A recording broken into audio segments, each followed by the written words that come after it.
Bismillahirrahmanirrahim. Alhamdulillah, alhamdulillah, kita telah masuk ke fasa yang sangat genting, yang sangat istimewa, tempoh yang sangat istimewa. Bermula pada malam ini, maghrib ini sampailah ke subuh. Malam ini merupakan malam Jumaat. Malam ini merupakan malam ganjil. Malam ini merupakan malam 27 Ramadan. Dan esok insya-Allah hari Jumaat merupakan Jumaat terakhir kita di bulan Ramadan.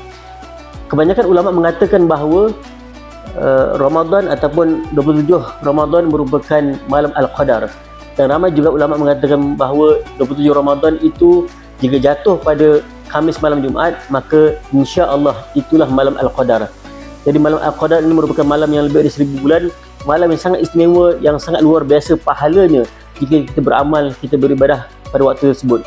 Jadi rebutlah peluang ini antara waktu maghrib hinggalah waktu subuh esok insya-Allah. Saya nak mengajak tuan-tuan sekalian dua perkara. Yang pertamanya, kita perbanyakkan doa untuk kekuatan dan kemenangan umat Islam di Gaza, Palestin, yang sekarang ini sedang bertarung nyawa mempertahankan tanah wakaf umat Islam di Palestin.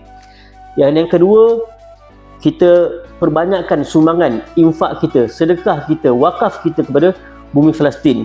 Ya, mungkin bantuan-bantuan dari luar disekat oleh Israel, tetapi banyak lagi makanan, air bersih dan barang-barang keperluan yang boleh disalurkan melalui benda-benda ataupun barang-barang yang sedia ada dalam bumi Gaza, Palestin. Jadi ayuh kita rebut peluang ini, mudah-mudahan kita infakkan, kita sedekahkan ini sebagai satu tanda kebersamaan kita bersama mereka dan satu tanda sebagai kita solidariti dengan mereka, dan insya-Allah inilah saham akhirat kita, inilah peluang keemasan kita untuk kita bersedekah, kita berinfak. Mudah-mudahan pahalanya menyamai 83 tahun kalau kita bersedekah pada malam ini insya-Allah.